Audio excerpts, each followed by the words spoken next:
Everyone thinks that he is just a powerless village boy, but he turns out to be the greatest king in history. A long time ago, a man named Gray rose from being an orphan to the conqueror of the entire earth. No one could stand against him, and those who tried were mercilessly wiped off the planet. However, even with all the power in the world, he felt unsatisfied with his life because he was all alone.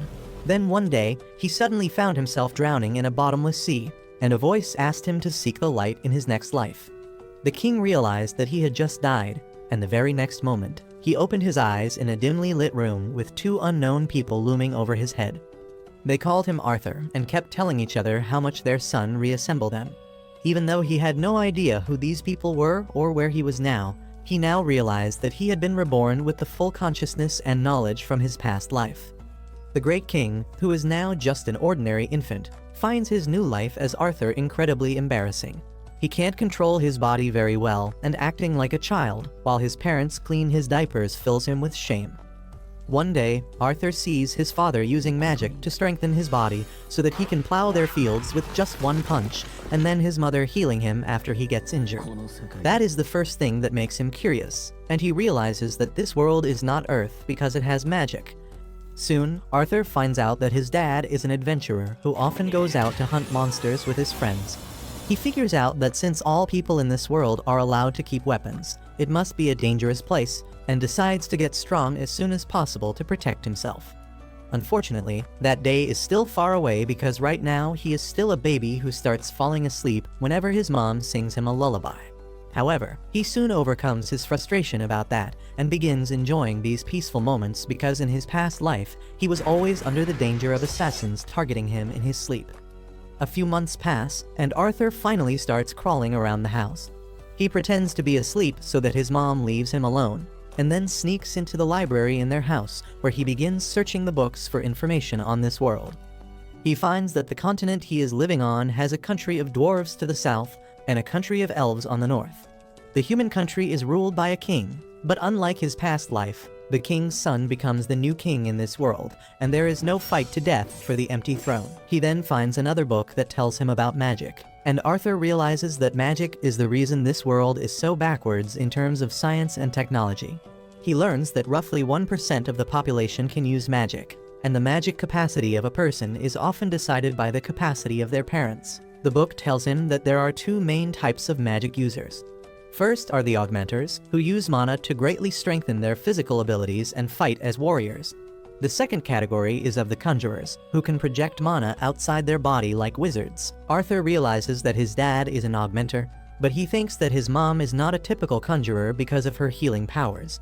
He decides to stop thinking about that, and continues reading the ways to become a magic user. The book tells him that to use magic, one needs to have a magic core, which is formed by concentrating the mana inside the body to one single point. Most people are able to achieve that only when they hit puberty, and it takes them years to create a strong and usable mana core. Arthur, however, already knows about a similar concept. In his previous life, he could manipulate the internal energy of his body called Kai, and forming a Kai core inside his body was just like forming a mana core. Arthur begins to focus his mana inside his body, hoping that he can take the first step to becoming strong in this world. But just as he is about to form his mana core, his mother finds him and takes him back to his bed. 2 years pass in a flash, and one day, while Arthur's mom is busy writing a diary entry about him, he goes outside to learn swordsmanship from his dad. As he keeps swinging a wooden stick like a sword, his mother comes outside, and she is incredibly furious at her husband for teaching their son to use a sword when he just learned to walk. This is not a new thing for Arthur, who has now realized that his mother is the real boss of the household. His mother also takes him to the nearby city occasionally, and Arthur is always happy to be there because it allows him to learn a lot about this world. He shows interest in everything from weapons to strange goods found in this world, but the thing he is most curious about is magic, and being in the city gives him the best chance to see it up close. Apart from these visits, Arthur lives a peaceful life with his parents, and though he is uncomfortable about being trapped in the body of an infant, he slowly starts liking the peaceful life.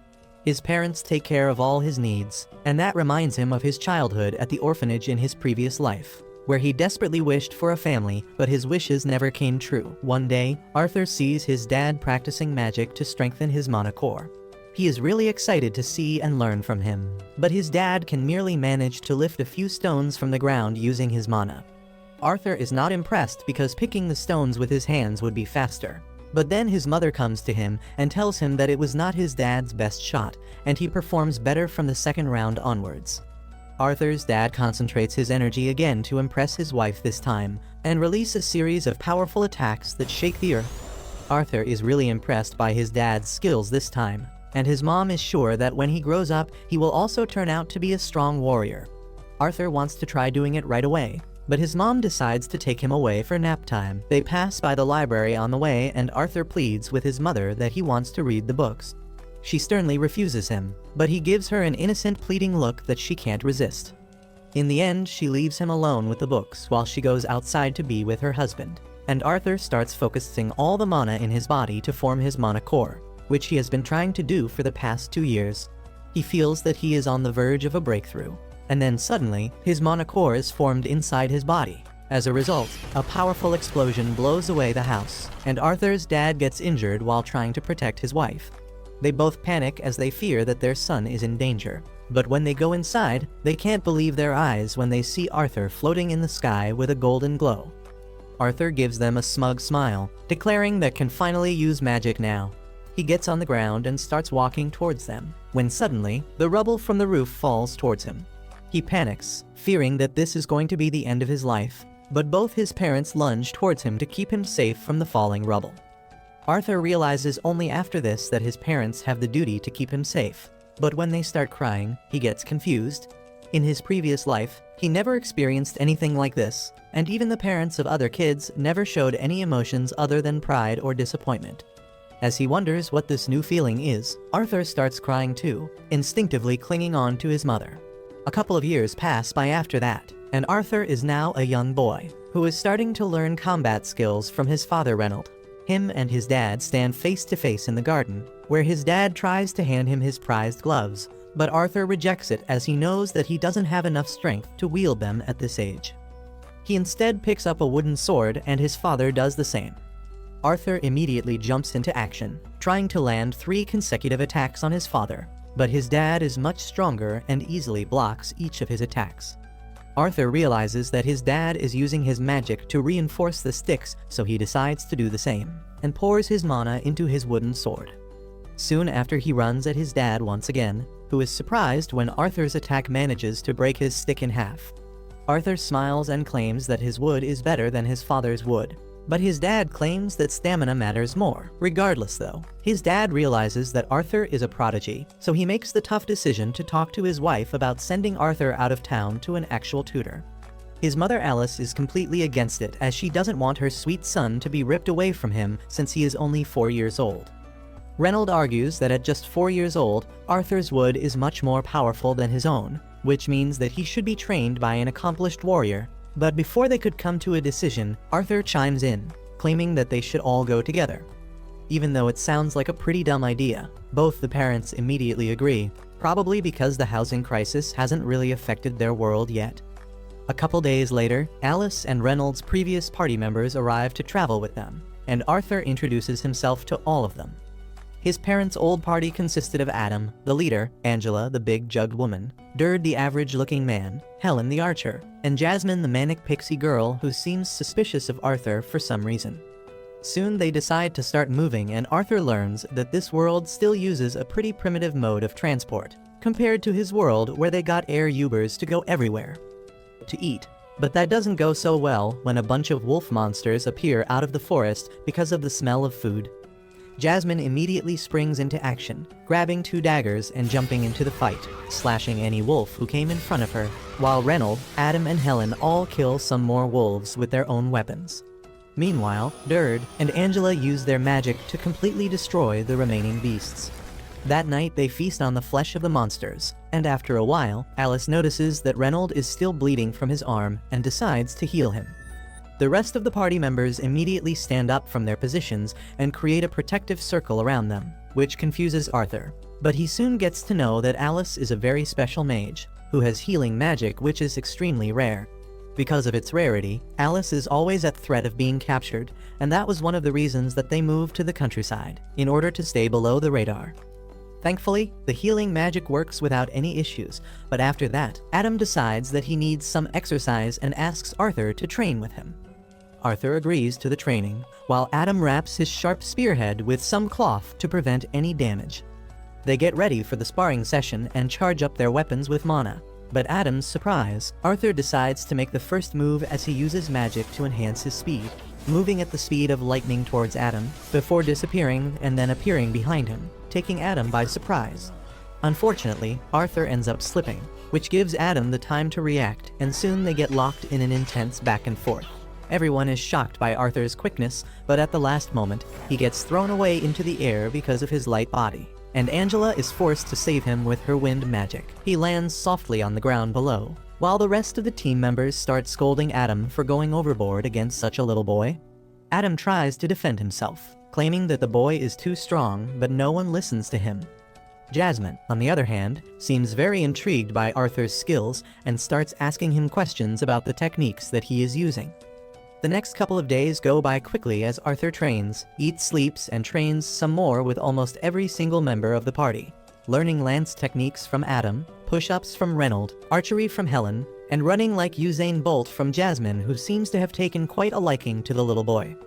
She tries to woo him to a ditty party by offering him a small sword with some baby oil on it. But his mom doesn't want Arthur to get cooked, so she calls him away. Soon, they start continuing their journey in the carts, when suddenly they are forced to stop in some mysterious circumstances. Suddenly, a bunch of arrows fly towards them, and Arthur immediately realizes that they are getting attacked by bandits. Derd and Adam immediately jump in front of the carts, while Angela uses her wind magic to blow away all the arrows coming towards them. Arthur peeks outside, only to find out that they are completely surrounded by bandits from all sides. The ugly bandit leader orders his goons to not hurt Alice and Arthur and get rid of everyone else, since they can be sold for a high amount. The bandits all shout in agreement and jump into the battle zone, where they start getting cooked by Reynold and his party. One by one, all the members of the party start eliminating the bandits one by one, and Arthur knows that his party is much stronger on an individual basis. But the problem starts emerging when the bandits start trying to overwhelm them by sheer numbers. The party members start getting exhausted by the constant fighting, while the bandit leader goes for a 1v1 against Reynolds and slams him into the cart in which Arthur is. The cart gets destroyed as Alice quickly tries to help Reynolds, but he tells her not to use her magic, as that will make the situation even worse. He gets up and tells Arthur to take his mother somewhere safe while he deals with the bandit leader. Arthur obviously wants to fight and claims that he is strong enough to handle these goons, but his father screams at him to use that strength to protect his mother since she has a child in her stomach. Arthur wonders when did they get the time to do the deed, but decides to run away with Alice nonetheless. The bandit leader tries to go after them, but Reynold attacks him once again, forcing him to defend himself. Arthur keeps running, but soon finds his way blocked by multiple enemies. Thankfully, his party members are professionals, and they manage to eliminate all the bandits in his way one by one. Arthur thanks them for their help and continues running at full speed when suddenly they get ambushed by a mage, who attacks them with his wind magic. Arthur decides to push his mother to safety, while he gets hit by the brunt of the damage, pushing him up in the air and over the cliff. He decides that he is not going to die alone, and throws his knife tied to a rope at his attacker, bringing him down as well. Both Derd and Angela immediately try to use their magic to save young Arthur, while his mother screams his name with teary eyes. But all that time Arthur feels peaceful, as if he has achieved something. He wonders whether this is what happiness feels like, when suddenly tears form into his eyes as he realizes that he was going to be a big brother, but now that life has been snatched away from him. As Arthur opens his eyes after the fall, he finds that he is still alive. He wonders where he is when suddenly, the ground under him starts shaking as something huge walks towards him. Arthur tries to get up and see what is coming, and he is utterly horrified by a scary-looking demon who calls him by his name. Arthur is terrified of the demon, but he is a Chad who won't go down without a fight. He leaps at the demon to attack it, but gets flicked away gently.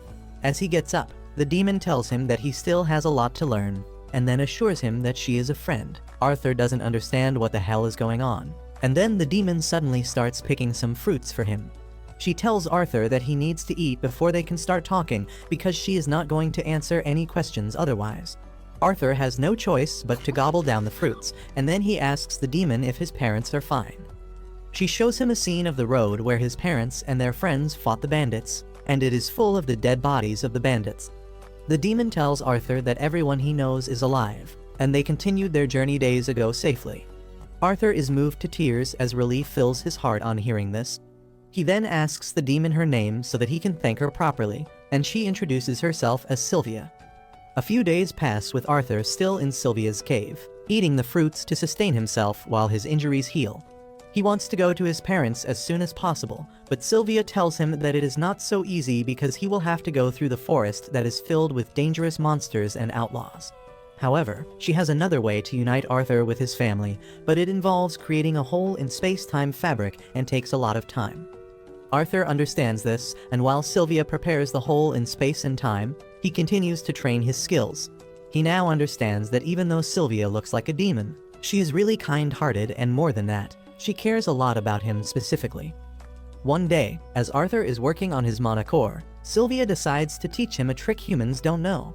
She gathers mana from the air and forms a ball in her hand, surprising Arthur, who has never seen anything like this before.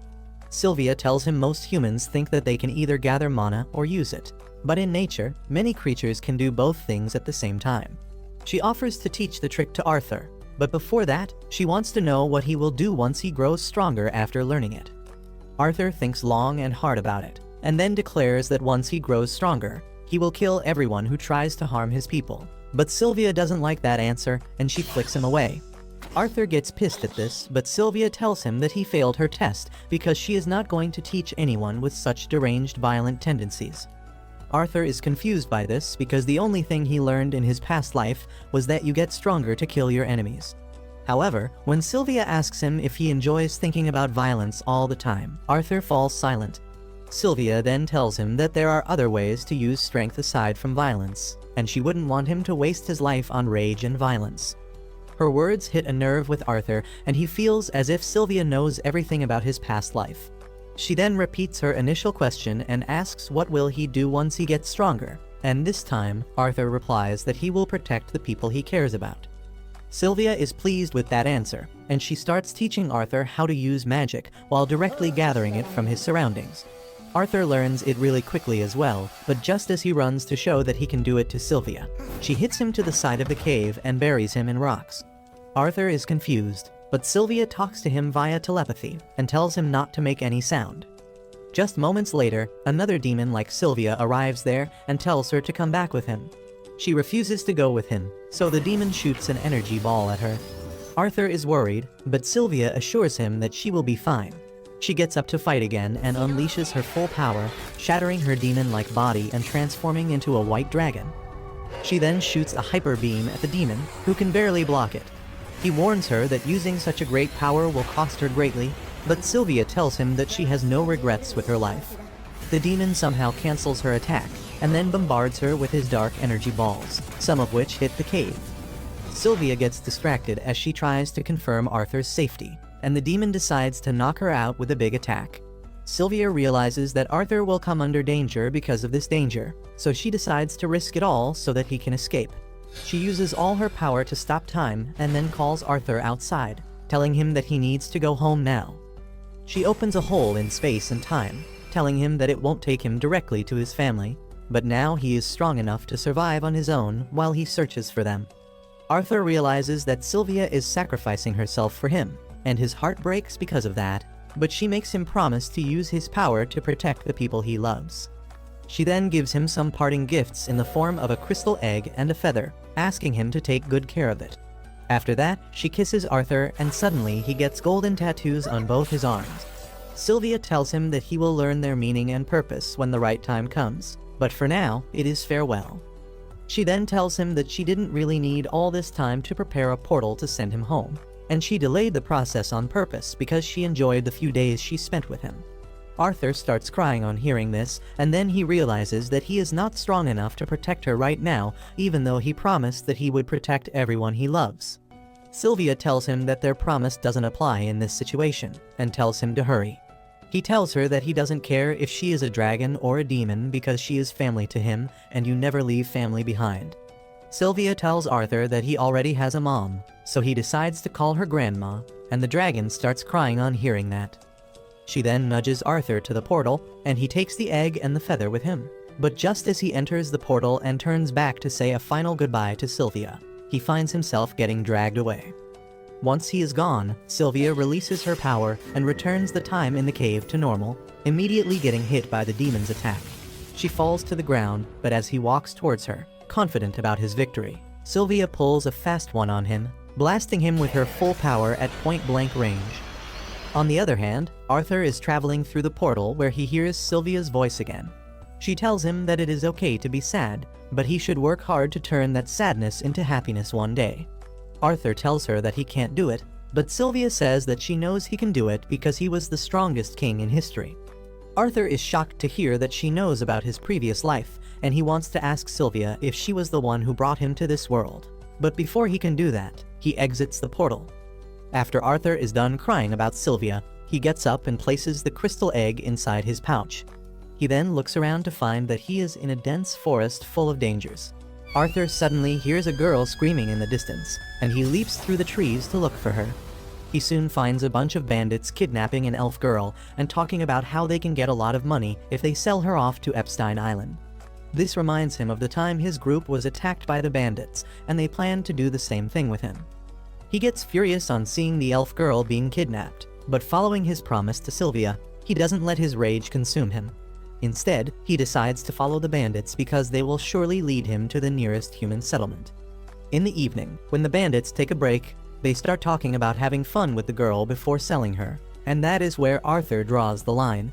He starts gathering mana to deal with these PDF files, and then notices that they are controlling wild monsters using magic colors. He throws some nuts at the beasts, causing them to go alert and howl loudly. The bandits panic because that can attract all sorts of monsters towards them, and one of them immediately goes to beat them into submission. Arthur was waiting for this moment, and he creates a blade of mana around his hand before going behind the bandit and slashing him. He steals the bandit's knife, and just then, another guy comes there looking for him. Arthur kills him before he can make a sound, but he finds that his body lacks stamina to move around so much. Before he has even time to relax, a third bandit comes looking for his friends and Arthur immediately attacks him. However, he can only injure his leg, and the bandit calls out his friend, telling him to be careful because they have got a young mage with them. The fourth bandit gets excited because magic users of such a young age are rare, and he can get a lot of money by selling him. He decides not to hurt him, and puts down the sword to use magic instead. He then leaps at Arthur with his magic-infused claws that crush the ground beneath them. Arthur somehow dodges the attack and then tries to kick the bandit, but he is faster than him. Arthur throws the knife at him with a thread attached at the end, but the seasoned bandit quickly catches it and then dashes towards him. He kicks the boy with enough power to knock him down and then holds him upside down, but then Arthur uses fire magic on his leg, forcing the bandit to drop him. Before the bandit can recover, Arthur throws the knife at him again, and this time, he swings it around his neck so that he can't dodge the blade as it pierces his forehead. Arthur then deals with the final bandit and frees the elf girl, who reminds him of someone from his past. He quickly snaps out of the memory and tells the girl that she is free to go home now, but she gets worried as she sees his injuries. Arthur tells her that it is nothing serious and then covers the corpses so that the girl doesn't see the horrifying sight. She is still curious about them, so he tells her that they met with an accident and they won't bother her anymore. Arthur then finds some luggage in the carriage and tells the girl to go home now, but she grabs his hand because she is scared. She begs him to take her along, and he decides to have pity on her and permits her to tag along. He then turns to the enslaved monsters and decides to put them out of their misery because it doesn't seem to be a good idea to free them. The elf girl, on the other hand, decides to free the horned wolves because elves respect all life forms, and if she doesn't free the monsters, they will die. Arthur warns her against it, but she is sure that the monsters won't attack them. She frees them, and the monsters really leave peacefully, causing Arthur to marvel at the girl's connection with nature. After that, he decides to drop her home, and as they stop to have a break, he learns that her name is Tesha. He cooks some food and tells her to eat, even if she is not hungry, because that will help her build up strength, and those words remind him of Sylvia. Anyway, he notices Tess fussing about the food because it doesn't taste good and demands to eat something sweet. Arthur thinks that he should learn from her how to pretend to be a normal child because she is the first kid his age he has ever met. Tess then asks him what is he doing here, and Arthur tells her that he got separated from his parents. They continue their journey to find the village of elves, and it takes quite longer than Arthur wanted. Tess keeps telling him about her village, and Arthur learns that the life of elves is quite different compared to humans. Suddenly, he senses a horned wolf following them, and he decides to kill it. At night, he tells Tess to sleep in the tent while he keeps watch outside, and then starts looking at the crystal egg that Sylvia gave him. As he is wondering what it really is, Tess calls out to him, asking him to come inside the tent. She promises that she will keep it a secret from her family that he slept with her, but Arthur tells her that he is fine outside. It doesn't take him long to realize that Tess is scared of being alone in the tent, and he decides to humor her request and goes inside the tent. There, Tess accuses all humans of being perverts who have many wives, and Arthur just wishes that was true. He asks Tess who told her that, and she tells him that it was her grandpa. Arthur denies the allegations, saying that only nobles have enough money to support multiple wives, but Tess falls asleep halfway through his answer. The next day, they resume their journey, and Tess starts growing increasingly comfortable around Arthur. He is low-key annoyed by that because he wants to hurry and find his family. And then another problematic thing happens. He starts feeling a sharp pain in his monocore that makes him so weak that he can't even walk, and Tess runs into the forest to find some herbs that can heal him. As Arthur is sitting alone, trying to endure the pain, the horned wolf he freed earlier approaches him. Arthur freaks out, thinking that the monster chose to attack him when he is at his weakest, and just then, Tess returns with the herbs. He tells her to stay away because the monster is out to attack them, but instead of attacking, the monster leaves a dead boar on the ground and heads back into the forest. Arthur is really confused by this, but Tess excitedly tells him that the beast wanted to repay the favor for saving its life. Eating the boar meat makes Arthur feel better, and then Tess tells him that she didn't find any herbs, but she found some mushrooms that the women in her village eat all the time. Arthur eats them without thinking much, but then he gets a bad case of diarrhea. After that, the two of them return to the tent, and Tess starts telling Arthur about the stories of the human and dwarf kingdoms that she has heard from her grandfather. She says that she really wants to see those kingdoms, but apparently they are full of bad people, so she can't go there and outsiders aren't allowed in the elf village. Arthur only hears half of what she is saying as his fatigue catches up to him and he falls asleep. The next day, Arthur's pain returns, but he endures it somehow because the elf village is nearby. Tess tells Arthur that they are already friends now, but he doesn't know how to reply to that because he never had any friends and things get awkward between them. Arthur starts remembering the closest person he had to a friend in his old life and how he killed her, when suddenly, Tess starts screaming with excitement as she sees the door to the elf village. Arthur is shocked to see it, but Tess holds out her hand towards him, telling him to come with her. He takes her hand and goes to the elf village, where a bunch of guards arrive immediately, sensing an intruder. Arthur doesn't even understand what is happening as the guards arrest him, and as he sees an indifferent look in Tess's eyes, he wonders what is going to happen to him now. As Arthur sees Tess remain silent despite his pleas, he realizes that he was too quick to trust her. Even though she called him her friend in the forest, Arthur thinks that words don't mean anything at all in situations like this. He panics, thinking that he should have been more careful, and the elf soldiers draw their weapons to kill him. Tess immediately springs into action as she processes what is happening and asks the guards to stop. They tell her that Arthur is a dangerous human, and they must eliminate him before he harms them. Tess tells him that Arthur is her friend who saved her, but the guard refuses to believe her. Instead, he accuses Arthur of brainwashing Tess when suddenly, a powerful voice tells him to shut up. Suddenly, a portal appears in front of them, and an old elf steps out of it, telling the soldiers to let the boy go at once. As Tess goes to check up on Arthur, she lashes at the soldiers for threatening him, but the old elf, who is her grandfather, tells her that their reaction was fair considering that a human had come to their kingdom with the missing princess. The elf then introduces himself as Virion, the former king of elves, and thanks Arthur for saving his granddaughter as well as the princess of their kingdom. This is news for Arthur, and he has a hard time believing that this dummy is a princess, but she gives him a smug smile. Virion asks her if she didn't tell her friend about her royal status, and while Tess says that she did, Arthur can bet that she did not. Just then, her parents arrive there and Tess runs into their arms. Her dad looks at Arthur and, like any other racist elf, he tells the soldiers to kill him immediately. But Virion explains that despite being a human, Arthur saved Tess and escorted her home. Tess also speaks up for him and strong-arms her dad into letting Arthur come to their castle. Varian tells Arthur that they need to have a chat later, and he feels some mysterious power from the old elf. With that, Tess grabs Arthur's hand and starts running through the city. He is amazed to see it, but the elves keep staring at him with anger and hatred because of their long history of war with humans. Arthur is not concerned by that, but he is concerned about the cold expression on Tess's face when he first asked for her help. He is also confused by his chest pain and decides to be more cautious going forward. Soon, they reach the castle and Tess asks all the maids to serve Arthur with everything they have got. She begins planning out his stay at her place, but Arthur feels that he should tell her parents about their journey before anything else. They allow him to speak to them, but Tess gets him a seat at the table and also orders tea and snacks before they can continue. Arthur wonders if it is all right for a human to receive such treatment, and then Tess's dad, Alduin, introduces himself and his wife Muriel. Arthur properly introduces himself and greets them, and Alduin is quite impressed with his manners despite his poor background. With that, Arthur begins telling the story of how he rescued Tess from the slave traders, and her family is enraged when they hear about it. They begin to curse humans for that too, but Arthur tells them to curse the profession and not the race. Varian asks him how did he free Tess from the slave traders, and Arthur reveals that he is a mage. The king finds it hard to believe that he could defeat the slave traders, and the elf soldiers are even more vocal about this. They accuse Arthur of fooling Tess once again, but Varian tells them to stay back until they are ordered. Tess also comes forward in support of Arthur, narrating the things that she heard the bad guys say.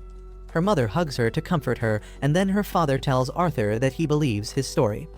Arthur then asks Alduin to send him back to his family as a way to repay him for saving his daughter's life, but he calls that demand unreasonable. He says that he doesn't want to help the barbaric humans, but Arthur replies that if he acts like this, he will be behaving like a barbarian himself. Alduin gets cornered on hearing this, but he still refuses to help Arthur. Suddenly, Tess starts staring at him to emotionally blackmail him. Alduin folds quickly and tells Arthur that normally, the gate to the human kingdom can be opened only once every 7 years, but they can't keep him here so long, so he will send some soldiers to escort him home. Arthur is glad to hear this, but then suddenly, the pain in his chest returns with a greater intensity than ever. He somehow endures the pain throughout the day, and at night, he goes to the balcony of his room to get some fresh air. He sees Tess playing happily with her parents in a room nearby, and that reminds him of his own parents. Arthur wonders if they are all right, even though he believes that they are strong enough to survive the attack of the bandits. He misses them and wonders if they will be as happy to see him again as Tess's parents are right now. He gets miserable the more he thinks about them, and Tess notices this. She immediately runs to see him and apologizes on the behalf of her family for everyone being rude to him. Arthur replies that it is all right, and then taunts Tess that she should go back to her family and get spoiled rotten by them. Tess gets offended by this and tells him that his parents will treat him the same way once he returns to them, and this makes Arthur worry even more. He seeks validation from Tess, asking if his parents will really be glad to see him despite everything. Tess suddenly grabs his face, telling him that it is obvious that his parents will miss him because he is not with them.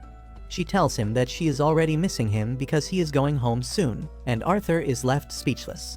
Just then, the glowing petals of a flower that look like fireflies start floating in the air, and both of them get lost in admiring their beauty. Suddenly, Arthur remembers the cold look on Tess's face, and he wonders if something was wrong with her then, or if he was seeing things. He decides to stop thinking about it and live in the moment for just a bit, when suddenly, he senses an attack coming towards Tess. He quickly blocks the attack and then dashes towards the attacker, only to find that it is Varian. Arthur lashes out at the old elf, asking if he wanted to kill his granddaughter, but Varian asks him if he can really kill someone with petals. Arthur opens his hands and finds some glowing petals there, and then Varian praises him for blocking the attack and then responding immediately. He is now sure that Arthur indeed fought the slave traders, but Tess gets mad at this because she thinks her grandpa is bullying her friend. However, Varian assures her that he doesn't plan to bully anyone, and he just finds Arthur quite interesting. He summons a small wooden sword and passes it to Arthur to test his skills before putting Tess on the lawn. Varian signals Arthur to start, and he immediately charges at him. He tries hitting the old elf, but finds that he is quite fast. No matter how much Arthur increases his speed using magic, he can't land a single hit on Varian. The old elf then blocks one of his attacks, shattering his sword in the process. One piece from the sword flies right towards Tess, and Arthur throws the hilt of the sword to deflect it. Virion is taken aback by his skill, and using this chance Arthur decides to defeat him using a body blast. However, Virion blocks it purely on instinct.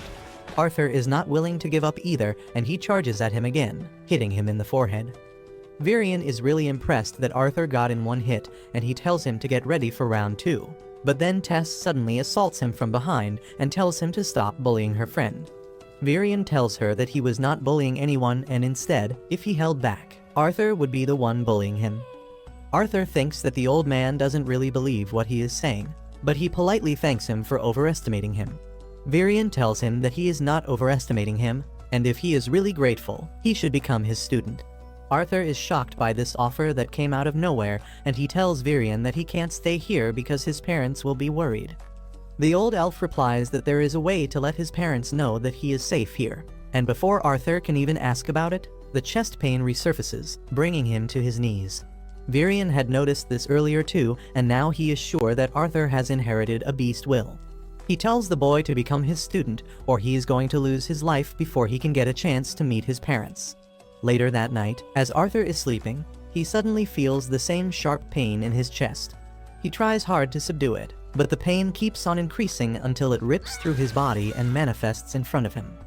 Arthur opens his eyes and sees a dark figure looming over him menacingly. He is instinctively afraid of the dark monster, but deep inside, he starts analyzing it like a therapist.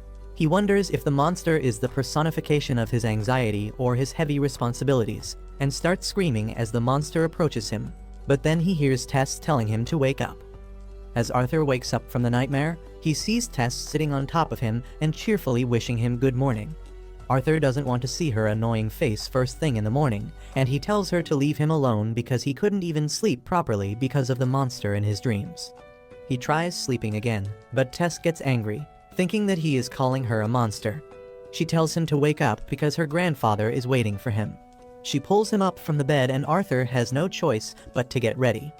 Tess then asks him if he is really going to stay with her, and he replies that he is not sure yet. But Virion has something to show him that can change his mind, and Arthur wants to make his decision after that. Soon after that, Arthur and Tess go outside, where King Alduin is trying to convince Virion that a human cannot be allowed to stay in the kingdom of elves. However, Virion doesn't listen to his arguments and gets in his carriage, saying that he likes Arthur, and that is the end of the story. Just then, Tess also jumps in with her usual "Arthur saved my life" melodrama, but her dad tells her to shut up because it is not about her anymore. Well, Virion tells him to shut up as he invites the kids into his carriage, and together they ride to see a friend of the old elf.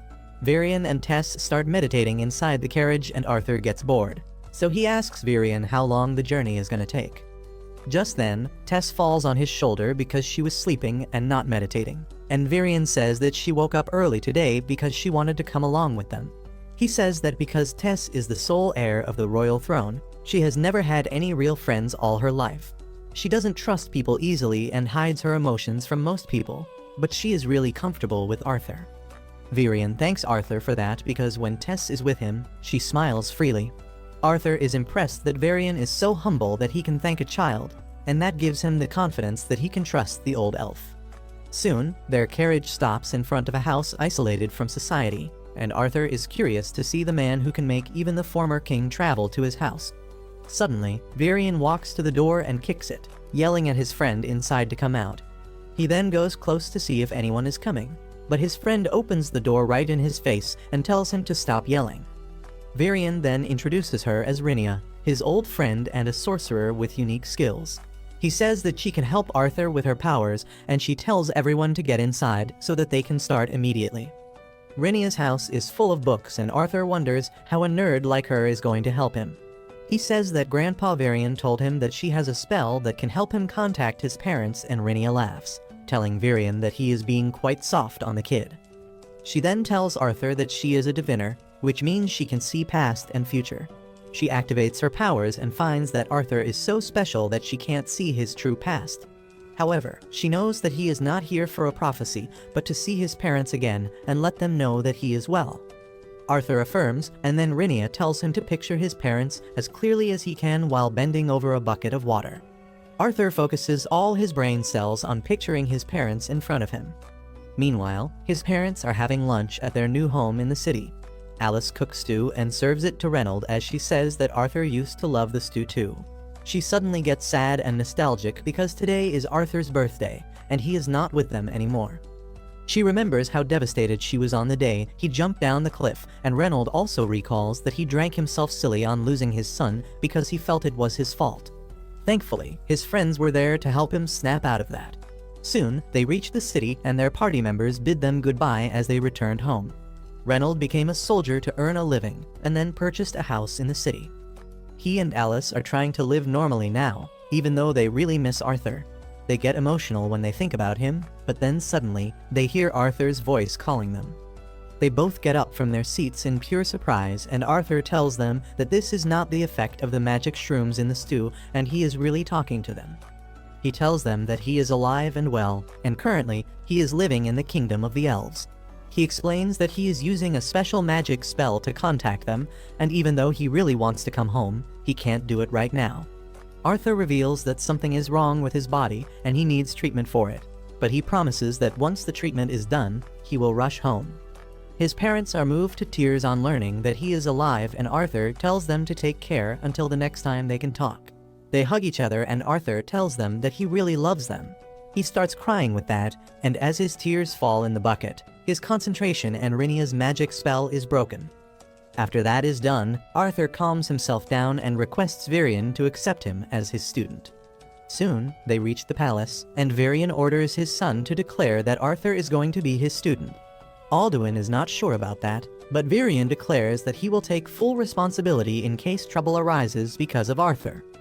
Well, Alduin and his wife fold on hearing his stern decision, and they welcome Arthur to their kingdom formally. They even apologize for not treating him as well as they should have earlier, and Arthur realizes that the King of Elves still can't stand up against his daddy. He is glad to learn that, and he shakes Alduin's hand, accepting his welcome. Suddenly, Tess interrupts them, telling her dad that if he really accepts Arthur as a guest, he should let him play outside with her because she wants to give him a tour of the city. He can't say no to her, and soon Tess drags Arthur through the market, telling him about the different types of food items they sell.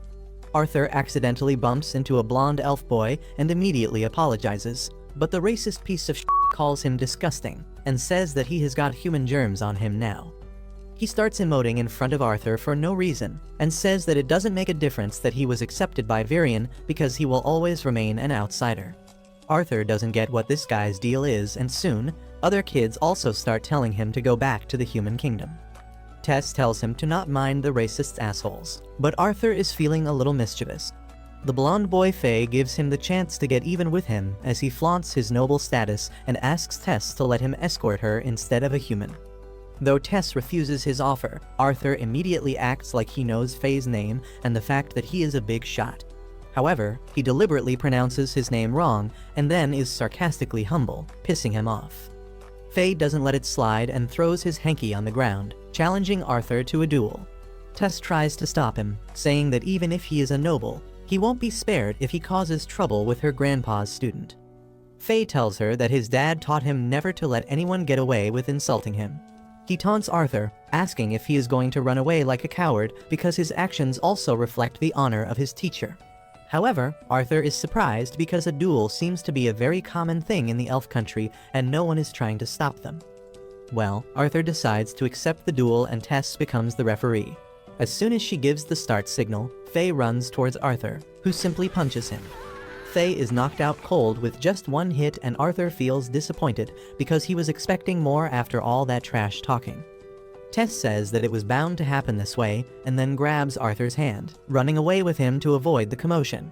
They have some snacks in the market, visit the library and some shops, and after that, they return to the palace to chill. Tess asks Arthur if he is excited about his training, but he doesn't seem too interested to talk about it. Earlier, Varian clearly told him that his training would be really hard, but if he can endure it, he will see great results. Despite that, Arthur agreed to take the training, and he finally gets some sort of excitement to show to Tess. He tells her that he is really hyped about the training, and he will work hard to take charge of his future in his own hands. Tess replies that she will work hard too, and Arthur asks her what does she want to do. She says that she will just work hard to compete with him for no other reason. The next day, Arthur's training under Virion starts and 3 years pass by in a flash. Tess and Arthur's relationship is the same as ever, and she still comes to wake Arthur up every morning. But now she uses mana on his feet, causing him to feel immense pain and wake up screaming and complaining. The two of them head outside, where they see the king and the queen leaving for a meeting. As Arthur is busy wondering where they are going, Tess suddenly holds a burger in front of him, telling him to eat this delicious meal made by a 10-on-10 baddie. Arthur gladly takes the burger, but he teases Tess, asking her who is the baddie that made it, and it offends her. She attacks him and Arthur dodges her attacks all the way to the training ground where Virion is waiting for them. He tells them to fight properly and tosses them wooden swords, but he knows that Arthur is now ready for the second stage of his training. After the sparring session is done, Tess is on the ground, completely exhausted. Meanwhile, Virion lectures Arthur about magic, saying that after one stabilizes their mana, they can obtain one of the 4 fundamental elements of magic. The type of element they get also depends on the species, and elves are particularly good at wind magic. Virion says that dwarves are good with fire and earth magic, while humans can use all 4 elements. However, they still have only one basic element they have naturally, and not everyone can use all the 4 elements. Tess suddenly asks her grandpa why he did not train Arthur in magic while he was strengthening his body because she did it. Virion replies that it is because Arthur is weak, shocking him. He then explains that there is the will of a powerful beast inside Arthur's mana core, and that disturbs the balance between his body and the mana core. Arthur suddenly feels his chest pain flaring up as he hears that, and Virion tells him that the pain is caused by the beast's will as well. Tess suddenly starts teasing Arthur, asking if he is fine because she uses magic to attack him. Arthur tells her that it obviously hurts when she hits him, but he somehow deals with it. Virion then tells him that it is time for him to awaken the beast will within his body. If he succeeds, he won't feel any more pain, and he will become a real beast tamer. Arthur is ready for that, and as he sits on the ground, Virion gathers his mana. He says that he will light a spark in his mana core, and though it will feel a bit hot, it is nothing he can't handle. He then injects his mana into Arthur's body, who starts screaming as he feels the heat. Then suddenly, the strong mana left in Arthur's body by Sylvia activates, repelling Virion's mana forcefully. As a result of the strong shock waves released by that, both Virion and Tess are sent flying, and Arthur wonders what the hell is happening. The beast's mana suddenly calms down and he falls to the ground, causing both the elves to worry about him. Tess goes to check on him, but Arthur suddenly passes out. He wakes up in the castle after a few hours and Virion is by his side. The old elf checks up on Arthur's condition first before asking him if he knows anything about his beast will. Arthur tells him that it was a dragon who gave him this power, and Virion is dumbfounded because he never expected that. He tells Arthur to keep this a secret from everyone because a dragon's will can attract unwanted troubles towards him. Arthur thanks him, but then Virion suddenly springs up a shocking news on him. He reveals that he is going to return home in 4 months, and Arthur jolts up from the bed. He says that he was supposed to stay here for 2 more years before the portal to the human kingdom opened.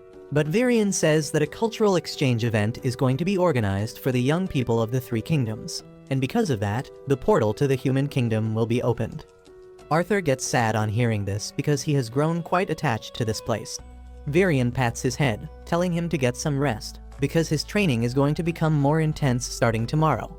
Arthur asks him if Tess knows about it, and he replies that she is being informed by her parents. That night, as Arthur is in the bed, thinking about his early departure, the crystal egg that he has been carrying for 3 years starts shaking. He gets up startled, and as the egg cracks, he fears the worst. However, when a cute little baby dragon comes out of it, Arthur is smitten by its innocence. He decides to play with it, but then the baby dragon bites him and leaves a magic mark on his arm. Arthur is confused about what is happening, but he forgives the baby for biting him since it is cute. Suddenly, he hears the baby dragon talking to him through telepathy because of the magic mark, and Arthur can understand everything it says. The baby dragon calls him Papa, and he decides to name it Sylvie after Sylvia. The next morning, as Tess comes to wake Arthur up, she finds Sylvie sleeping next to him and freaks out. Arthur wakes up immediately, wondering what the hell is happening, but when he sees Tess hugging Sylvie because she finds her too cute, he decides to go back to sleep. Soon after that, they head to the training ground, and even though Tess really wants to hug Sylvie again, the baby dragon doesn't seem to like her. They reach Virian's location soon, and the old elf almost dies from a heart attack on seeing a real dragon. He then hears Arthur's story about how the baby dragon hatched from the egg after he managed to awaken Sylvia's beast will. Virian knows that he will be in a lot of trouble if people find out about the dragon, so he asks Arthur to claim that it is a rare mana beast. He thinks that it will be enough to fool most people because everyone thinks that dragons are not real. After that, Virian says that since Arthur is a beast tamer now, they will train both his mana core and his beast core from now on. He declares that there is no better training than actual combat, and decides to unleash his true power as a beast tamer. The old elf releases a tremendous amount of mana that completely covers him, and when it calms down, he emerges as a monstrous being made of black aura. Arthur is aghast on seeing this transformation, and he instinctively tries to protect himself even though Virian isn't even planning to attack him. The old elf suddenly moves behind him, tapping his shoulder, and by the time Arthur turns around, he is gone, leaving only 2 black footprints on the ground. He begins sweating because he can't even tell where Virian is right now, and he immediately surrenders. Virian appears behind him, and as Arthur tells him that he will need to pay for his therapy after showing him that monstrous form, he returns to his normal self. Arthur says that he couldn't even sense his presence, and Virian explains that his tamed beast is a shadow panther that can manipulate wind and sound extremely well, but it drains his mana really quickly. Virian then hands him his sword, saying that now his real training begins. Over the next few days, Arthur spends his time meditating to control his beast core and then sparring against Virian's monster mode. He is able to draw the power from his beast core, and the pain in his chest completely vanishes. He becomes stronger really quickly, and he spends all his leisure time like a normal kid. A few weeks later, Tess takes Arthur to the market again, and he bumps into the arrogant brat named Faye there. He apologizes, but Faye acts like it is fate that brought them face to face again together. Arthur doesn't even remember him, and that offends Faye. He immediately challenges Arthur to a duel to pay him back for the last time, but ends up getting KO'd in just 1 hit again. After that, Tess reminds Arthur about Faye, and he immediately helps him get up. Faye takes his hand a bit reluctantly, but his friends tell him to stop acting like a tsundere because they always knew that he wanted to be friends with the human. Arthur then asks Faye and his friends if they are going to be a part of the cultural exchange event too, and they agree because all the noble children are going. Arthur asks if Tess will be with them too, and they fall silent because they know she is not going. Faye tries to lighten the mood by saying that they can't risk letting the delicate princess get lost again, but that pisses Tess off, and she sends him flying with just 1 punch to show her strength. Arthur freaks out on seeing this, and he immediately runs away with Tess before she creates any more problems. Once they reach a quiet place, he yells at her, saying that she should behave like a princess, and punching her people in the face is not princess-like behavior. Arthur feels ironic saying that because he was a king in the past life, and he did more than just punching his subjects. But then Tess says that she has been too overwhelmed lately. She says that Arthur is going away soon, and she is upset about it, but he doesn't even understand her feelings and lectures her like an old man. She runs away with that, but Arthur suffers serious emotional damage on being called an old man. He soon feels bad about hurting her feelings, so he goes to her room at night with some fireflies and asks her to come on a walk with him. Tess agrees, but once they enter the forest, she starts getting nervous because they are not allowed to be there. Arthur tells her not to worry about it because he is going to keep her safe. They soon reach the place where they first met, and Arthur points out that the horned wolves they freed back then are still alive and healthy. After that, they start a fire in an open area and Tess starts feeling sleepy. She hallucinates a ghost in a twisted tree trunk and screams loudly, and Arthur starts teasing her about it. Tess then asks him about the human kingdom, and he replies that he doesn't know much about it because he didn't get the chance to see it. She says that she wants him to stay here forever, but before Arthur can give his answer, she falls asleep. Soon, the day of Arthur's departure comes, and everyone gathers to bid him farewell, but Tess is not there. Virian gives him a compass with the royal family's mark so that he can get easy access the next time he comes to see them. Arthur thinks that Tess is too emotional to see him off, so he decides to head to the human kingdom along with the elves who are going for the cultural exchange. As the door opens, Tess suddenly comes there running, but she trips and falls. Arthur runs to her and helps her up, and Tess starts telling him to take care of himself. He suddenly hugs her, saying that he will miss her, and Tess starts crying.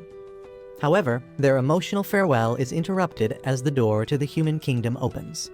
Arthur takes a ride in Faye's carriage to reach the floating city of Xyrus where his parents live, and he is really excited to see them. He goes to their address, and after preparing himself mentally, knocks on the door. His little sister opens the door for him, and his parents come running after her. Arthur gets emotional on seeing them, and with a bright smile on his face, he tells them that he is home. Alice and Reynold can't believe their eyes when they see Arthur in front of them, and they tightly hug him to welcome him back. Their daughter tells Alice that she shouldn't cry, and Arthur turns towards her, realizing that she is his sister for whom he was ready to sacrifice his life. He kneels down before his sister Elena and introduces himself, and she is quite surprised to see her brother. After that, Arthur heads inside where Alice begins asking him questions about the time he spent away from them. He assures her that he is fine, and even Reynold asks her to stop smothering the boy. Meanwhile, Elena is jealous of all the attention Arthur is getting from her parents, but Alice tells her to be good friends with him because he is the brother they told him stories about. Arthur says that he really wanted to meet her, and then the baby dragon Sylvie leaps into her arms.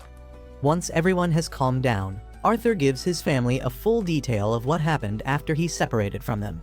However, he doesn't tell them about Sylvia because he doesn't know how they will react, and says that he survived the fall thanks to plot armor.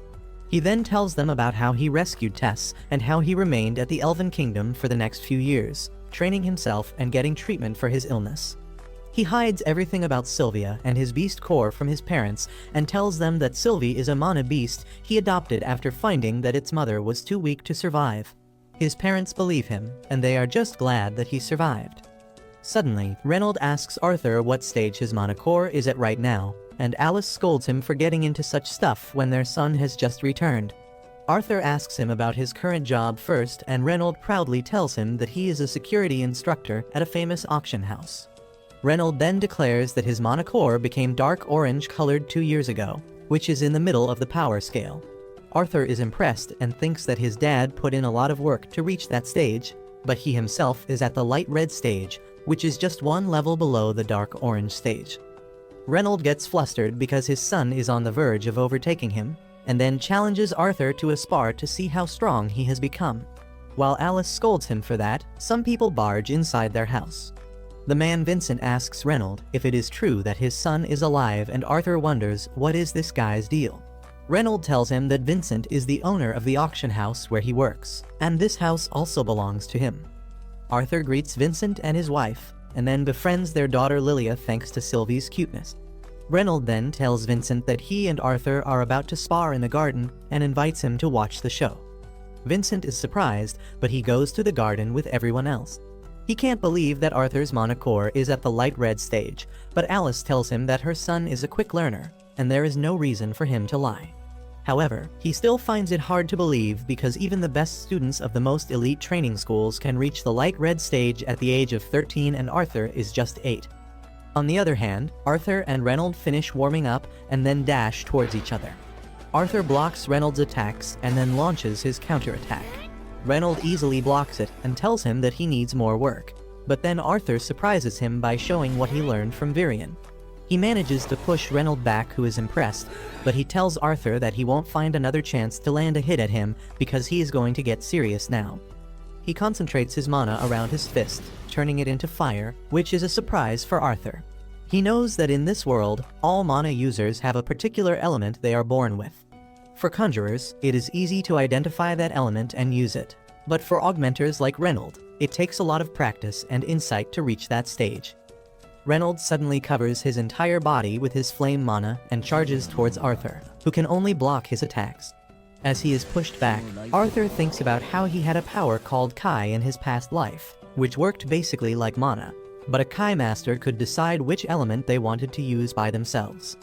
Arthur tries to fight against his dad while thinking that he was born without any particular element in this life, and that means he can use all of them. Thanks to the training from his past life and this one, he believes that he has got what it takes to defeat Reynold. He gathers the mana in his fists too, and they start radiating a golden light that leaves everyone astonished. Arthur runs towards Reynold and blocks his flaming fists with the golden aura coming out of his hands. Their collision creates a powerful shockwave that pushes both of them back, and then Reynold gets aggressive, landing a solid hit on him. As Arthur runs towards him again, he remembers how he used his Kai mastery during his training with Virion, and that greatly improved his results. He mastered the fire element rather quickly, and because of that, the old elf decided to take him one step beyond that. Now, as Arthur remembers his training, he releases the golden aura again, and then transforms it into lightning. The lightning bolts being released from his body set the grass on fire, and Reynold can only stare at him dumbfounded because Arthur has mastered the higher form of fire magic. Arthur tells him that it is too early to be surprised because he has more where that came from. He suddenly uses water magic, manipulating the water in the fountain to attack Reynold. Everyone is shocked to see him using two types of magic at once, and Reynold barely dodges the water attack coming from behind his back. With that, Arthur cancels his attacks and Reynold immediately hugs him. He says he is really proud of him and asks when did he learn to do that. Arthur tells him that he learned that recently, but he can't control water that well yet. While Alice and Elena treat this like a regular occurrence, Vincent and his wife are speechless, and they both believe that Arthur is a genius. Soon after that, they return inside and sit around the dining table, where Vincent tells Reynold that his son has a really bright future. Reynold agrees, saying that he knew it ever since Arthur awakened his mana core at the age of 3 and destroyed their house in the process. Vincent is surprised to hear that, and as Reynold laughs proudly, he falls along with his chair. Vincent suddenly gets up from his seat and suggests that they should send Arthur to the Xyrus Academy. Reynold is surprised to hear this and asks if he is sure because the Xyrus Academy is the greatest school for training mages in the entire continent. Well, Vincent's wife completely agrees with him, and she tells Arthur's parents not to worry about the fee because they want to sponsor his education in hopes that one day it will greatly benefit them as well. Alice gets nervous on hearing that offer, and she says that they don't even know if the academy will take in their son. But Vincent confidently tells her that he knows the academy director, and he can do something about it. Suddenly, Arthur speaks up, saying that since the matter concerns him more than anyone else, he should have a say in it. He says that he has just reunited with his family, and he doesn't want to get away from them so soon. Vincent understands his reasons, and then Arthur takes his leave, saying that he got too tired from the sparring match. He heads inside the building, but Lilia follows him because she has become a simp for him ever since she saw his power.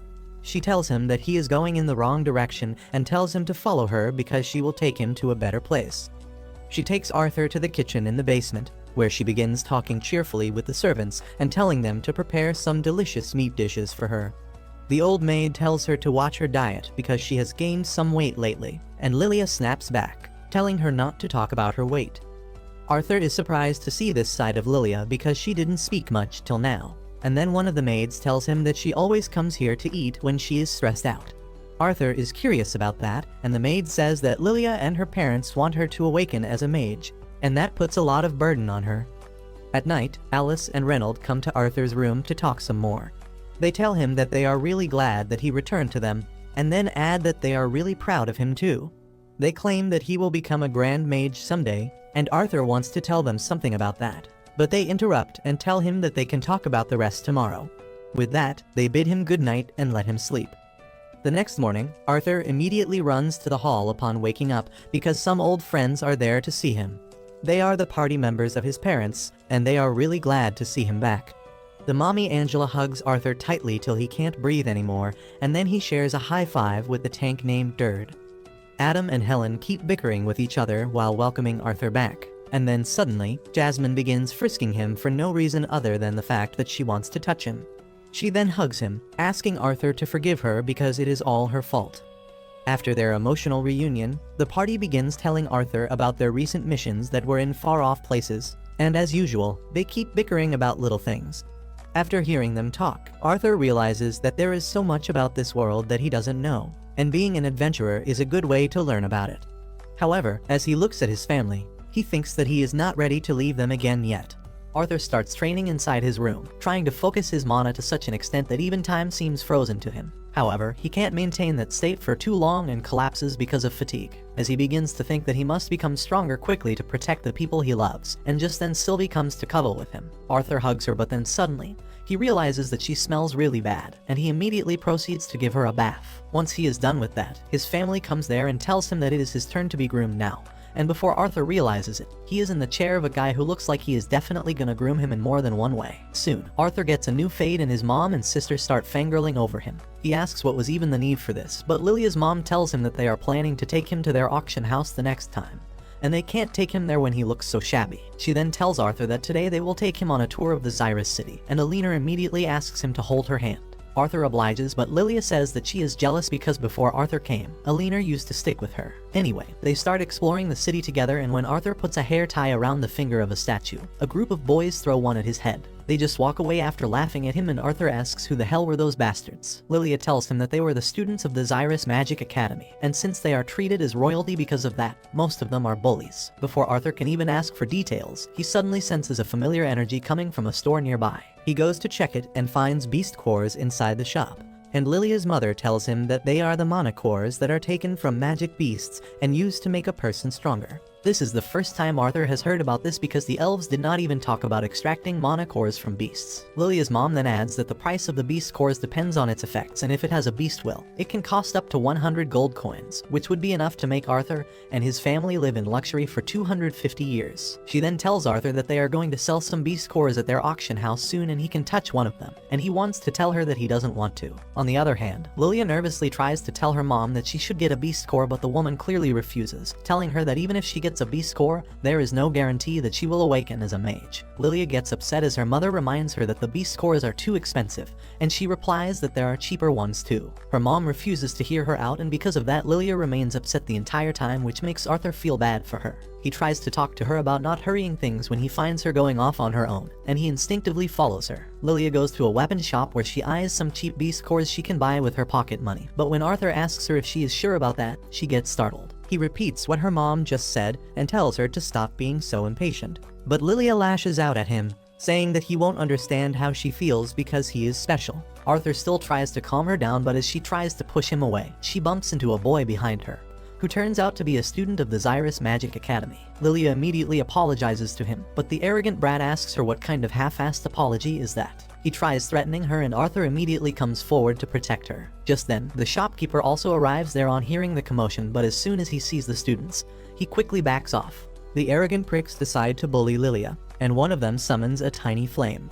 Arthur responds by activating his magic as well. But just then, Lilia's mom comes there and tells both of them to cancel their magic immediately, while the students and the shopkeeper tell her to stop interfering at first. When they learn that her husband owns the auction house that donates a large amount of money to the Magic Academy each year, both of them are stunned. The students decide to go back because they don't want any trouble now, but they still mock Lilia before going, saying that a loser like her can only use money to buy a seat in the academy. Arthur gets angry on her behalf and is about to throw hands, but Lilia stops him because she agrees with the boys. Later, they return home and Vincent gets worried when he learns that Lilia and Arthur almost got into a fight with some academy students. Lilia apologizes, but Vincent tells her that there is no need to worry. He also tells Arthur that he doesn't need to worry about anything because he has made a lot of donation to the Magic Academy, and a small incident like this won't harm his chances of getting a seat there. Lilia thinks that her dad wants to send Arthur to the Magic Academy instead of her because she has not been able to use magic even after all the things they have tried. She breaks down and snaps at everyone before running away. At night, Arthur goes to call her for dinner, but she isn't even in the room, and a servant comes there to take him to her. Meanwhile, Lilia is thinking about how parents always wanted her to become a mage, and it became her dream to attend the academy. However, when her magic didn't develop even after a lot of attempts, she became depressed, and that was made worse when her dad kept saying that she would still have a seat saved for her at the academy because of the money he had donated. She somehow kept her emotions under control. But then Arthur arrived in her life and her parents began thinking of sending him to the academy, and that was more than an insecure girl like her could handle. Arthur soon arrives at the kitchen where he finds Lilia dozing off, and he wakes her up. He tries apologizing to her but then thinks that it will only make her look arrogant in front of the girl. Suddenly, Lilia apologizes to him, saying that she was being jealous of him because he stole her dad's attention. She begins blaming herself for not awakening her magic and says that her parents must have lost hope in her too. Arthur pities the poor girl, and he immediately grabs her face, telling her to stop overthinking. He says that even he can tell how hard she is working, so her parents would know it even better. He tells her a story about tests for no reason at all, and then says that the reason her dad or even Elena are so interested in him is because he is a new addition to their life, and they are just curious about him. Lilia laughs at this and then admits that she was the one who put all the pressure on herself, but Arthur thinks that it is not the complete truth. He knows that she is being burdened by the expectations of everyone around her, and he decides to help her awaken her magic. Soon, he goes back to the living room and tells Lilia's parents that she really wanted to awaken the magic, so he sent her to the place where he trained for 3 years. He assures them that she will be safe and happy there, but her parents are not having it. They ask him how could he send her away without asking them first, and Arthur replies that it was Lilia's decision. When he gave her the option, she decided not to talk to her parents because that would make her second guess her decision.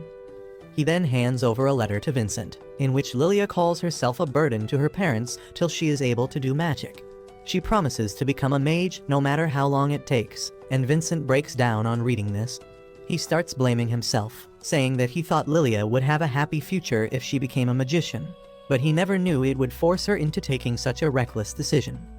He says that even if she didn't become a mage, he would have been happy as long as she was happy, and this is Arthur's cue to call Lilia out of hiding.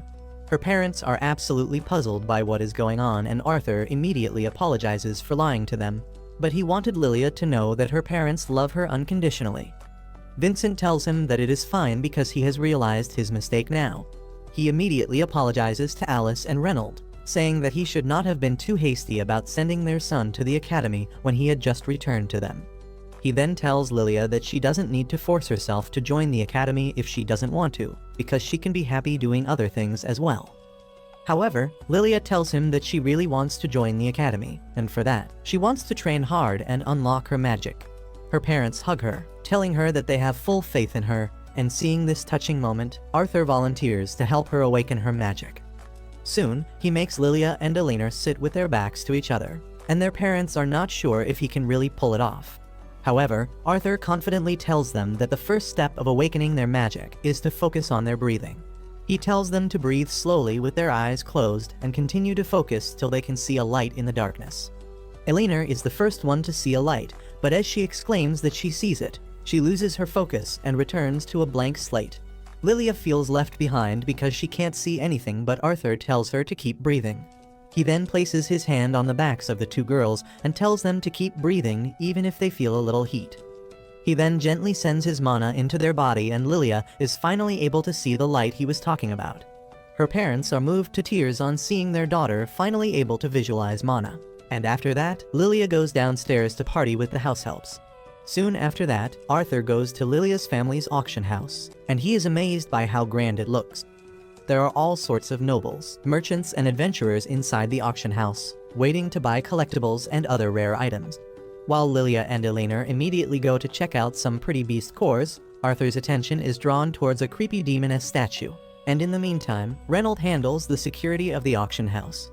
Soon, the auction begins, and Vincent starts by introducing their VIP guests, who are King Blaine and his entire family. The king is welcomed by loud cheers from the audience, and Arthur gets the feeling that he is really loved by his people. With that, the auction begins, and the first item on the menu is a dagger enchanted with lightning magic. Arthur wonders if he can also enchant a weapon with his magic, when suddenly, he finds that Sylvie is missing. He decides to go and find her, unaware that the little dragon has run into a shady magician in the hallway. Meanwhile, the auction continues, and Vincent presents the cub of a lion monster to the people, telling them how it is a powerful mana beast already at a class despite its age. The prince tells the king that he really wants the lion cub, and the king immediately joins the bidding war, buying the cub for 1,000 gold coins. On the other hand, Arthur reaches the hallway looking for Sylvie when he hears her voice coming from a distance. He immediately runs towards her and finds a creepy guy asking her to let him examine her. Arthur quickly realizes that the man is dressed like the magicians that were behind the king, so he doesn't want to pick a fight with him. He politely asks the magician to let his partner go, and the creepy guy sighs, saying that he thought that this mana beast was another item at the auction. Sylvie runs back to Arthur, but the royal mage seems displeased by it. Arthur decides to return to his seat, but then the old man tells him to leave the mana beast here because he will forge a pact with it. He says that only someone like him can bring out the true potential of a mana beast like this one, and Arthur should be grateful that he gets the chance to help him. He then launches a fire blast that narrowly misses Arthur to show off how powerful he is, but Arthur is not impressed. He asks the old man why he should let him have his partner just because he is a royal mage, and he shoots another fire attack in his direction. The royal mage tells him that this is for the sake of their country, but Arthur has had enough to listening to him yap.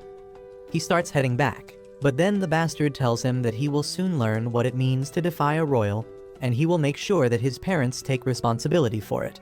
That is something Arthur is never going to let slide, and he immediately tells the royal mage to repeat what he just said.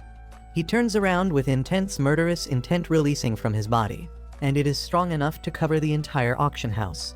Everyone panics as the air suddenly feels heavy and weaklings like Vincent fall to their knees because they can't handle the killing intent of an alpha like Arthur. King Blaine, however, is a Sigma too, and he can tell that someone really powerful is quite angry. Meanwhile, Arthur suddenly realizes that just because he wanted to aura farm in front of the royal mage, he let his true emotions show. He knows that they have already caused a huge commotion, and by the time he calms down, Reynold and his men are already on the move to evacuate everyone from the auction house. Soon, Vincent, Reynold and their families are summoned by the king for this issue. He tells Reynold that as the chief of security, he will have to take responsibility for not being able to catch the intruder in time.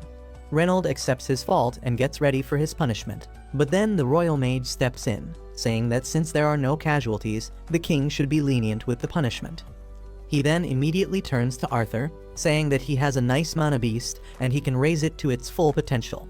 Arthur realizes that the old bastard has got him good, and even Blaine supports him. He tells Reynold that the mage named Sebastian has been serving him for years, and if he had a partner, he could have stopped this incident from happening. He asks Reynold what he thinks about handing over his son's mana beast over to him, and Arthur is about to speak up when his mom tells him to shut up. Luckily, Reynold also tells the king that Arthur got the mana beast just by his own efforts, so only he can make a decision about giving it away. King Blaine turns towards Arthur, who is really agitated by this incident, but he calms himself down and replies that he cannot give away his partner and friend. Blaine decides to improve his offer and tells Arthur to trade the little lizard for the lion cub he just bought, because a predator will definitely become a stronger mana beast in the future. Arthur gets near the limit of handling bullshit, and he coldly tells the king that he is not going to give away, sell, or trade his partner for anything. The king gets offended by this because despite his status, he asked twice nicely. He gives Arthur a final chance, asking if he will trade his mana beast or not. Well, Arthur decides to show him that it is not the crown and kingdom that makes a king but attitude, and he gets up, asking the king how much he would sell his children for. Blaine is left speechless at this, and then Arthur tells him that he asked him 3 times, and he refused him every time. He asks Blaine to learn from this and stop letting his ego take the driving seat. Sebastian immediately commands the knights to take the mannerless boy down, but Arthur knocks out both the knights with 1 punch each. Sebastian gets frustrated by this, and he decides to take the matter in his own hands because he plans to get Sylvie at all costs. The old man shoots fire at Arthur, but he suddenly activates the special ability he gets from his dragon partner, and time freezes for everyone in the room. Sebastian gets confused about what is happening, and Arthur tells him that his magic won't work anymore. Sebastian panics but still acts strong, saying that he can't win against a royal mage, but Arthur breaks his leg without even touching it. Sebastian cries in pain and screams for help, but no one can listen to him. Arthur tells him to be careful about what he does next, and the asshole threatens him that he won't get away free after messing with a royal. However, as he sees the image of a dragon behind Arthur, he pisses his pants on realizing that he is dealing with something way out of his league. Just then, time starts moving again because Arthur got too exhausted by using his power. As soon as everyone regains senses, he collapses and his family freaks out. He wakes up a couple days later with a sharp headache and realizes that he cannot even freeze time for a few seconds without facing severe consequences later. He gets up from his bed when Alice comes to his room along with Sylvie, and she is really glad to see that he is up. Arthur asks her what happened after he collapsed, and she replies that everyone was worried about him, but the doctor told them that he would be fine. Alice says that she was worried despite hearing that, and Arthur asks her to take him to the market for a change of pace. She helps him buy some gifts for Elena, and Arthur immediately starts worrying about money because he is pretty sure that his dad lost his job. However, Alice tells him that she has a couple side hustles as well, so she has the money. Once they are done shopping, they return home and Arthur finds Reynold angrily discussing something with a guest. He asks what is going on, but Adam and Dird tell him to be quiet. They let him inside soon, and Reynold immediately asks how he is feeling. Arthur tells him that he is feeling perfectly normal, and then the guest suddenly gets up to greet him and formally apologize on the behalf of the king for the incident that happened earlier. The king has also sent some hush money to cover up the incident, and Arthur feels that they are downplaying it by calling an attempt on his life as a mere incident. He decides to accept the apology in any case, and the messenger tells Reynold that his son is a smart guy. He adds that the 2 knights who attacked him have been fired. However, Reynold is not satisfied with that, and he gets into a debate with the messenger. Arthur asks both of them to stop, saying that it was his fault too for being rude to the king, and in the end, he didn't actually get hurt. Speaking of hurt, Arthur asks about the royal mage, and the messenger says that he was also fired from his job and is currently hospitalized. He says that as soon as Sebastian returned to his senses, he kept yelling that Arthur broke his leg. Reynold calls the cap because there was no one who saw that happen, but the messenger asks him to let him at least finish. He says that they concluded that the mana of the soldiers who attacked Arthur must have bounced back and interfered with the mage's spell, causing him to get injured. The messenger then says that while Arthur is talented enough to catch King Blaine's eyes, he needs to learn better manners because not everyone is as forgiving as their king. Reynold realizes that is true, and he accepts the apology as well as the money. He hands over the money to Arthur because he was the one who got attacked, and tells him to use it well. This incident makes Arthur realize that even though he has power to fight, he needs more than just that to keep himself and his family safe. He thinks that he needs authority and influence strong enough to even face off against the royal family, and in his mind, the Magic Academy is the best place to start gathering that sort of power. Arthur goes to the Magic Academy but not to take admission there. Instead, he rushes to the woods around the campus where the director of the academy is waiting for him after Vincent organized a meeting between them. Arthur really wants to make the best use of this chance because the director holds complete power over the academy, and her influence over the country's politics can rival even the royal families. The director is also pleased to see Arthur because she has heard a lot of good things about him from Vincent, and she plans to see if he really is as strong as she heard. Arthur tells her that he is ready, and the old lady uses her magic to create a barrier so that they cannot be detected by anyone else. She is already impressed when Arthur doesn't even flinch even when she used such a huge amount of mana, but he is just hiding the fact that he is impressed. He decides to show her a small fraction of his powers that will be enough to get her attention. He first uses wind magic to dig up some rocks from the ground and hurls them at the director. However, she simply stops them using earth magic and shatters them without any difficulty. Arthur is shocked, but he decides to use other elements since wind magic is his weakest ability right now. He uses earth magic to attack the old lady from all sides at once, but she deflects everything using wind magic. Next, Arthur decides to show her some of his close combat skills and charges towards her after enhancing his physical abilities, but the old hag easily blows him away with her wind magic. As Arthur falls to the ground, he realizes that he got code, but luckily that was enough to impress the director. She tells Arthur that he seems to overestimate his abilities, but other than that, he is really strong and skilled. However, she has one final test before she can accept him as a student. She tells Arthur to stay conscious even after taking her next attack, and then uses a powerful sound spell that makes Arthur feel like his head is being split into two. He somehow survives the duration of the spell, and the director tells him that he passed her test. She tells him that she would like to take him as a personal student so that she can teach him everything she knows. However, as Arthur keeps staring at her, she asks him what does he want to say because he wouldn't need to come here and show his skills to her otherwise. Arthur tells her that she has the authority and power he needs to protect his family, and if she can do that for him, he is willing to join the academy and accept her as his mentor. The old lady is taken aback at his arrogant statement and says that even the king doesn't dare make such one-sided offers to her. Arthur tells her that he is confident that he is worthy of the deal, and he knows that she is thinking the same. The director is pleased by his attitude, but then Arthur tells her that he will join the academy only when he reaches the proper age. The old lady tells him that he will reach the required age to join the academy 3 years later, and if he joins now, he can become a lot stronger. Arthur tells her that he wants to live his life and experience the world because he still has time, and that is why he plans to spend the next 3 years of his life as an adventurer. The director thinks that it is not a bad idea, but she asks him if he has told his parents about it yet. Arthur replies that he will tell them soon, and she says that if he can convince them, she will accept his deal. However, things turn out to be more difficult at home than he imagined. His parents come to know about his plans to become an adventurer through Vincent before Arthur even has a chance to tell them. Alice gets mad because she doesn't want to send her son away after he just returned home. But Reynold gets the point that every man should have an adventure in his life. He says that maybe if Arthur has a guardian watching over him the entire time, he can become an adventurer, but Alice refuses to hear anything. Well, Arthur convinces her by promising that he will come home every few months, and if she wants, he can return more frequently. Alina is also upset that he is going to leave, but Arthur tells her that he is going to stay at home for some more time. Alice asks him why does he want to go on an adventure anyway, and he feeds her some diplomatic answers about how he wants to feel the same excitement as they felt back in their prime, when in fact, he just wants to try out his power and skills in combat. She is okay with that, but Reynolds says that they should have a guardian with Arthur so that his safety can be ensured. He soon invites all his former party members over to lunch and asks who is willing to babysit Arthur for them. Adam immediately refuses, saying that he doesn't like kids, and he fears that one day Arthur might kill him in his sleep. Everyone agrees, but they also think it will definitely be Adam's fault. Reynolds tells everyone that he can't pay them much for the job right now, but they tell him not to worry about it because all of them want to see Arthur grow. Suddenly, Jasmine, the groomer, volunteers to take up the job, and Alice is shocked because Jasmine hates being a bodyguard more than anyone else. She claims that she will do it for Arthur,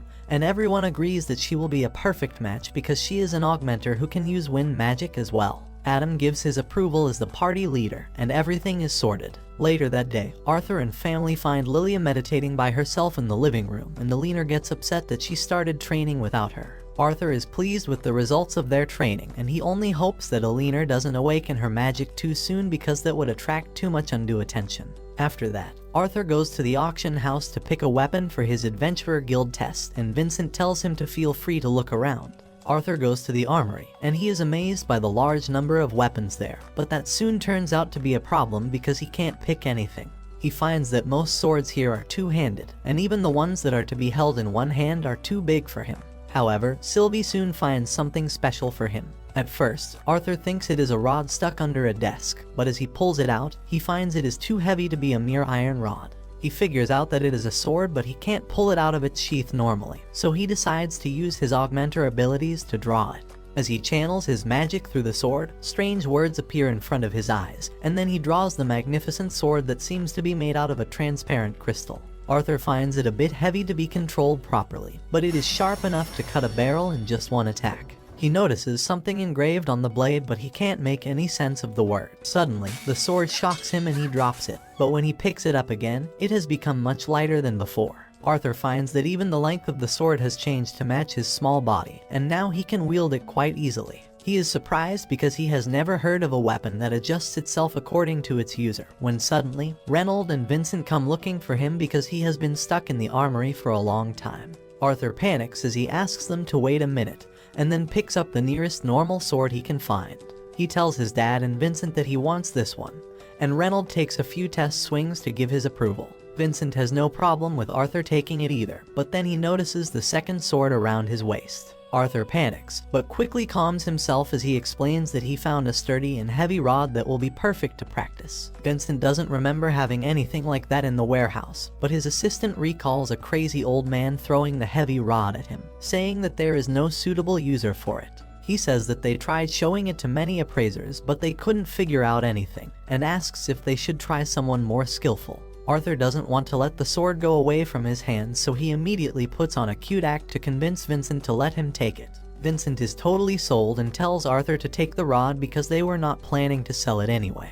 And though Arthur is happy, Reynolds begins to suspect that Vincent might be a PDF file. After that, Arthur lives a normal life with his family, ticking things off his to-do list while training to become an adventurer. Soon, he turns 9, and a small birthday party is thrown for him, and everyone brings special gifts for him to help him in his future as an adventurer. Reynolds and Alice gift him a glove with magic stones that have her healing spells stored in them so that he can treat himself if he ever gets injured. Vincent gives him a ring, which is basically like a sensor that will go off in case Arthur seems to be in danger, and Alice will be alerted about it. Adam and his party have bought a sound scroll for him, using which he can send messages home, and his family can also reply to him. Arthur thanks everyone for their gifts and tells them that he will become the best adventurer they have seen. And Alice hugs him, telling him that he doesn't have to become rich or successful because she just wants him to return home safely. Later that night, Arthur packs his bag to leave on his journey, thinking that he needs to become stronger than he was in his past life to protect his family and friends. After that, he goes downstairs and finds his family waiting for him. They bid him an emotional farewell and wish him all the best, and with that, Arthur is ready to depart on his journey along with Jasmine. Jasmine first takes Arthur to the Adventurers Guild to register there, and he wears a mask just to look edgy, and also to protect his identity so that the royal family doesn't interfere with his life. The receptionist leads them to the office of Guild Master Caspian, who gladly welcomes Jasmine because she is more than just an A-rank adventurer. Caspian learns that she wants Arthur to take the rank assessment exam, and he says that people have to go through a couple other tests first usually. He then makes his way to Jasmine, whispering in her ear that since she is from a noble family and he has good ties to her father, he will make an exemption for her and let her partner take the test directly. Caspian then turns to Arthur and tells him that he doesn't need to give away his real name to register at the guild. He asks what to call him, and Arthur decides to go with Note as his fake name. As soon as he shakes Caspian's hand, Arthur realizes that he is really strong despite looking like a bottom. With that, Caspian leads them to the battle arena, which also serves as the test site. A young magician is already participating in the test there, and she gets a C rank because of her explosive power but lack of defensive abilities. Jasmine tells Arthur that the girl must have good potential because it is not easy getting C rank at her age, and then the next candidate steps up. The nerd doesn't even get to fight against an examiner and is automatically given the B rank, and everyone is shocked by this. Arthur asks Jasmine what just happened, and she has no answer either. After that, a cocky named Lucas steps forward, and he asks the examiner to skip the test for him and give him the A rank too. The examiner says that he is quite impressive because his monocore is already at light orange stage despite being only 11. Everyone is surprised by this, but then Arthur notices that Lucas is actually an elf. As the test begins, Lucas immediately summons a fire beast and sends it towards the examiner, who quickly traps it inside a rock pyramid. Lucas quickly climbs on top of the pyramid and strikes it with his staff, creating a powerful spell that rains fireballs over the arena even during the prep phase. However, he can't control the giant fireball in the sky, and it suddenly explodes, threatening the entire arena. The examiner quickly takes action, stirring up a dust cloud to save Lucas and cancel his attack at the same time. As the dust and smoke settles, the examiner tells Lucas that he did good, but he still has adrenaline pumping inside his veins and he attacks her without warning. Luckily, Arthur blocks that attack by throwing his sword, and that pisses Lucas off. He says that the exam should be conducted again because a third party interfered, but the referee tells him that it was already over. The main examiner then tells Lucas that he has a lot of power and potential, but since he has no common sense, she will only give him the D rank. The elf boy is thunderstruck on hearing this, and he tells the examiner that he will complain about this to his dad as she carries him away using earth magic. After that, it is Arthur's turn, and as he steps into the arena, a menacing aura starts releasing from his body. The referee immediately takes guard because he was not expecting this, but then Caspian tells him to stand back because he is going to personally test Arthur. The referee tells Caspian that a double A-rank adventurer shouldn't test noobs, but he replies that he has a special connection with Jasmine, so he is just doing her a favor. Arthur takes his stance as Caspian draws his sword. He realizes that he is probably facing the strongest person in the city, and this spar is going to be more than just a simple assessment test. However, that excites him even more, and he clashes with Caspian to show how strong he is. Arthur quickly coats his sword in flames and attacks Caspian, who doesn't have much problem blocking his attack. They start exchanging rapid blows, and Caspian notices that Arthur's movement is a bit sluggish, but that is because he has more skill than his body can handle. Arthur suddenly finds an opening and tries attacking Caspian, but he moves behind him and forces him to retreat. Arthur uses fire magic to boost his speed to attack him next, but the guild leader uses wind magic to push him away and tells him to stop being so overconfident. Anyway, Arthur becomes a B-rank adventurer after the exam and receives his license. But at the same time, the top officials of the guild corner Caspian because more than 2 kids got B-rank license in a single day. Caspian tells them that around 6 months ago, the country removed the law that banned elves and dwarves from becoming adventurers, and both the top officials realize what is going on. Most of the kids who got B rank have either elven or dwarven blood in them, like Lucas, who is a half-elf from a family notorious for using any means necessary to produce strong mages. The nerd who didn't even give the exam is actually a human, but he was raised in the kingdom of dwarves, and he had some high-profile backing, which is why even Caspian could not test him. The officials are concerned about the consequences it might have, But the knight is curious about Arthur. Caspian says that he knows nothing about him, but he is sure that Arthur was neither an elf nor a dwarf. However, he is strong, and more importantly, Jasmine, the daughter of the strongest family of fire users in the kingdom, is backing him. Caspian says that Arthur's fire magic is good, but his sword skills are even better, and if he continues to train them, he will become a truly strong adventurer. Meanwhile, Arthur also realizes that he has been giving too much time to magic, and he should practice his swordsmanship more to become stronger. As he walks out of the guild, he suddenly bumps into the nerd Elijah, who immediately starts giving him advice, telling him that it was reckless of him to stop Lucas. He then adds that he would have done it if Arthur had not done it, and just then, Lucas asks them what are they talking about. Neither Arthur nor Elijah have any interest in him, and Lucas gets pissed because he thinks he is at least as strong as them. Arthur tells him that a D ranker like him should stay away from B rank adventurers, and the furious Lucas grabs his collar. However, since everyone is watching them, he decides to leave it at that. After that, Jasmine leads Arthur to the place where all beginner adventurers start their journey. However, she knows that there is nothing worthwhile for Arthur to do here, and tells him that their real destination is quite far away. She starts running towards the destination, and Arthur finds it hard to catch up with her. He is surprised that Jasmine can run so fast, and that is the second time someone has surprised him today.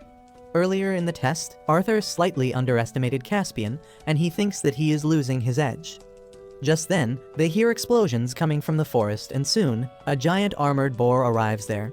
Everyone runs away in fear, but some unfortunate adventurers become a snack for the ferocious monster. Jasmine tells Arthur that they should run because the boar is a powerful monster that is not found in this area.